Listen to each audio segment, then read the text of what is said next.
কংগ্রেস নেতা অভিজিৎ মুখার্জির পক্ষ থেকে সাংবাদিক সম্মেলন করা হলো সিউড়িতে। উপস্থিত ছিলেন জেলা নেতৃত্ব সহ একাধিক কর্মীরা। তারাতলা প্রসঙ্গে তিনি বলেন, খুবই খারাপ হয়েছে। যারা এর জন্য দোষী তাদের আইনের আয়তায় আনতে হবে। শুভেন্দুবাবুর সরকার রয়েছে, আমরা আশা করব দোষীরা শাস্তি পাবে। আমাদের অনুষ্ঠান, আমাদের যে লিডার রাহুল গান্ধী, উনি কোটাতে গিয়েছিলেন। তিনি এক্সামিনেশনে ঘাপলা হয়, কোয়েশ্চেন আউট হয়ে যায়, কোয়েশ্চেন লিক হয়, তার জন্য সব ক্যান্সেল হয়েছে। অনেক বাচ্চা ওই জন্য সুইসাইডও করেছেন। সেটা পরিপ্রেক্ষিতে উনি ওখানে গিয়েছিলেন, বাচ্চাদের সঙ্গে মিট করেছিলেন বা স্টুডেন্টদের সঙ্গে করে।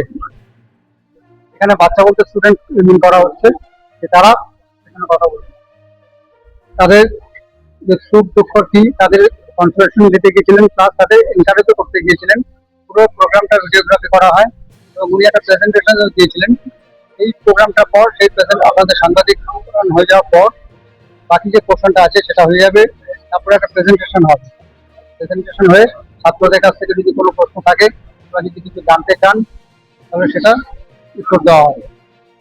আর আপাতত এটাই হচ্ছে সেই প্রোগ্রাম। খালি স্টুডেন্টদের, জেনারেলি স্টুডেন্টরা এনইটি এক্সাম দিয়ে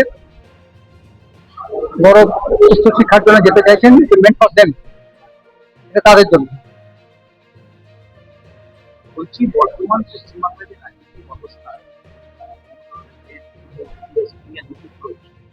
বলবেন আপনি যে একটা সময় যোগদান করেছিলেন, বর্তমান তিনি তো কংগ্রেসকে সাইনবোর্ড করতে চেয়েছিলেন, কংগ্রেসের গর্ভ থেকে জন্মেছিলেন। ওনার হাত ধরে বিজেপি এখানে ঢুকলো। উনি যে অ্যাকশন নিয়েছিলেন, কাজগুলো করেছিলেন, নেচার তার রিয়াকশন হচ্ছে, তার জন্য ওনার লোকে ওনাকে ছেড়ে চলে যাচ্ছে। আজকে খবরের কাগজে দেখলাম, গতকাল দেখলাম, উনি কিছু কিছু বিদ্রোহীকে, বিক্ষুব্ধকে বহিষ্কার করেছেন। আবার সেই তারাই আবার যে পার্টির ফাউন্ডার তাদেরই বহিষ্কার করেছে। এই খেলা চলছে। আর এখানে অবশ্যই মাঝখান থেকে বেনিফিটেড হচ্ছে বিজেপি নামক দলটি। কারণ এদের অবস্থা এখন এমন হয়ে গেল, না সরকার না ঘাটপা, এরা বিজেপি যা বলবে, যে বিলে সাইন করতে বলবে বা সাপোর্ট করতে বলবে করবে। বলেছেন আগামী 2 মাস পরে পৌরসভা নির্বাচন, এখানে কংগ্রেসের অবস্থান হবে, কংগ্রেস দেখুন, এটা ডিস্ট্রিক্ট লেভেলে, ইভেন স্টেট লেভেলেও জেনারেলি হয় না।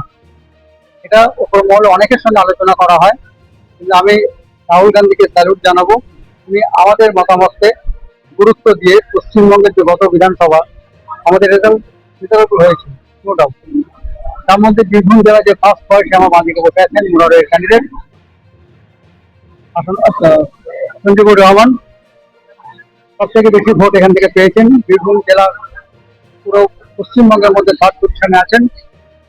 আমরা কিন্তু একক লড়েছিলাম, একক লড়ে একটা ভালো সাড়া পেয়েছিলাম, কিন্তু সেটা সেই অনুযায়ী ভোটটা আমরা পাই যে কোনো কারণে। আমাকে জিজ্ঞাসা করলে, ব্যক্তিগত জিজ্ঞাসা করলে বলবো আমরা একলা লড়বো, না বাম না মমতা দেবী আর এনিওয়ান। আর পঞ্চায়েত লেভেলে যেটা হয় এটা কিন্তু রাজ্যের ক্ষেত্রে অ্যাপ্লিকেবল নয়, এটা লোকাল লেভেলে অনেকে অনেক কিছু অ্যাডজাস্ট করে নেয়। এমনও দেখেছি একটা পরিবারের তিনটে দল থেকে কন্টেস্ট করছে, একজন এখানে টিকিট পায়নি, অন্য জায়গায় চলে গেল, এরকম হয়। সুতরাং ওটা অত বেশি গুরুত্বপূর্ণ নয়। গুরুত্বপূর্ণ হচ্ছে বিধানসভা, তারপরে হচ্ছে লোকসভা, মিউনিসিপ্যালিটি এবং পঞ্চায়েত অবশ্যই যথেষ্ট ক্ষমতাশীল জায়গা। এখান থেকে লোকের ডাইরেক্টলি কন্ট্রিবিউট করা যায়, উপকার করা যায় এবং কন্ট্রোলও করা যায়। সেটা আমরা সিপিএম আমলে দেখেছিলাম একরকম ভাবে হচ্ছে, আর এখানে দেখলাম আরেক রকম ভাবে। এটা খুবই ন্যক্কারজনক ভাবে আজকে দেখা যাচ্ছে। প্রতিদিনই টিভি খুললে বা কোনো খবরে এসে কোনো না কোনো কাউন্সিলর, কোনো না কোনো পঞ্চায়েতের লিডার বা তার স্ত্রী বা তার হাজবেন্ড ধরা পড়ছে, এবং খুব নানা রকমের খুব বাজে টাইপের কেসে। কেউ চুরি করেছে, কেউ 10 কিলো সোনা, কেউ সোনার এত দাম 2 লক্ষ টাকা না কত টাকা ধরি, 10 কিলো হয়, চিন্তা করে দেখুন। সবই তো গভর্নমেন্টের টাকা, পাবলিকের জন্য যেটা খরচা করে সেটাই। ইন্ডাস্ট্রির মধ্যে কেউ জেলে যাচ্ছে, কেউ অমুক করছে। সেই ক্ষেত্রে মমতা দেবী কতটা কি কন্ট্রোল করতে পারবেন? ওনার সব থেকে বেশি যিনি কাছে, তিনি তো অনেক রকম ব্যাপারে ফেসে আছেন। আর মমতা ব্যানার্জির সঙ্গে নেক্সট ইলেকশনে পঞ্চায়েতে বা মিউনিসিপ্যালিটিতে করবেন কিনা সেটাতে এখনো কোনো আলোচনা নেই, ডিসিশন হয়নি।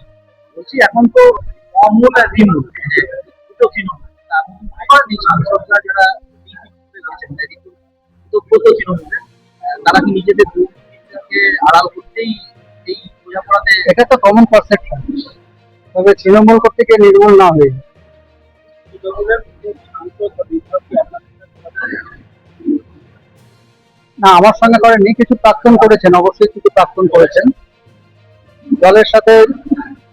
এখনো পর্যন্ত আমার কাছে যেটুকু খবর, প্রাক্তন অনেকেই করেছেন, কিন্তু প্রেজেন্ট যারা আছেন তারা সম্ভবত করেন। বলছি ঝালদা পৌরসভা আবার কংগ্রেস ফিরে পেতে চলেছে, খুব ভালো খবর, কারণ আমাদের যে জেতা সিট তো খুন করিয়ে ওটাকে দখল করা হয়েছিল, এগুলো বিচার তো হবে, ন্যায্য বিচার হবে। ঘনিষ্ঠ মহলে অনুব্রত মণ্ডল একটা বলেছে যে কংগ্রেসে ফিরিয়ে যেতে পারে, নেবেন? আগে ও অ্যাপ্লিকেশন তো করুক, অ্যাপ্লিকেশন তো করুক, তারপরে ভেবে দেখা যাবে। ভোট আসছে ভোট আছে কর্পোরেশনের ভোট সব জায়গায় প্রার্থী তো এখনো পর্যন্ত যা স্ট্যান্ড সব জায়গাতে প্রাপ্ত, তবে এখানে উইনেবিলিটি একটা ফ্যাক্টর থাকে, উইনেবিলিটি একটা ফ্যাক্টর থাকে, সেটাও কনসিডার করা হবে ক্যান্ডিডেট বাছার ক্ষেত্রে। আর জেনারেলি এইগুলো আমরা লোকাল লেভেলের নেতৃত্বের কাছে ছেড়ে দিই, কারণ তারা হচ্ছে বেস্ট জাজ, কে কোথায় কি করছে প্রত্যন্ত অঞ্চলে তারা যায়। সুতরাং তারা আপনারা গুরুত্ব কাদেরকে দিচ্ছেন, যারা প্রথম থেকে কংগ্রেস আছে তারা নাকি যারা দল বদল করে কংগ্রেসে যোগদান করবে? আর একটাও কথা, এখানে যারা প্রথম থেকে আছে তাদের পোটেনশিয়াল কিরকম ক্যান্ডিডেট ক্ষেত্রে আছে, কংগ্রেস পাবে, সবকিছুই পাবে, সে অ্যাক্টিভ কি ইনঅ্যাক্টিভ। আর একটা, সে কংগ্রেসের লোকেদের মারধর করেনি, কংগ্রেসের সঙ্গে খুনোখুনি করেনি, পলিটিক্যালি অপোজ করেছে, ক্লিন ইমেজ, এবং যেখান থেকে দাঁড়াতে চাইছে সে মুরারই আমি একে জিজ্ঞাসা করবো সঞ্জীবর বাবুকে যে ভাই এই লোকটি আসতে চাইছে, তুমি একে ওর সঙ্গে কথা বলে দেখো, যদি উনি কনভিন্স হন এবং আমাকে কনভিন্স করতে পারেন, আমিও হাইকমান্ডকে কনভিন্স করতে পারি, তাহলে কলকাতার তারাতলায় তিনতলা একটি গোডাউন, মিডিয়াম গোডাউন, সেটা ভেঙে পড়েছে, আপনার 10 কোটি বিক্রি হয়েছে, আহত হয়েছে। খুবই খারাপ। ওখানকার যে সিভিল স্ট্রাকচার আছে, যেগুলো যাদের দেখার কথা, কর্পোরেশন আছে, তাদের বিল্ডিং এর ডিপার্টমেন্ট আছে, যেখানে ডিজাইন চেক করে ওরা, এসে মনিটর করে, তাদের আঠার ফেলিওর, অ্যাডমিনিস্ট্রেটিভ ফেলিওর বলতে পারো। কোর্টের জমির উপর কোর্টের জমির উপরে গোডাউন কোর্টের অনুমতি ছাড়া করা যায় না। সব থেকে আগের ব্যাপার যে কোর্টের অনুমতি ছিল কি ছিল না, যেটুকু বোঝা যাচ্ছে যে হয়তো কোর্টের অনুমতি ছিল না, সেক্ষেত্রে আইন অনুযায়ী যে ব্যবস্থা হবে, আর একটু মার্ডার চার্জে পড়বে।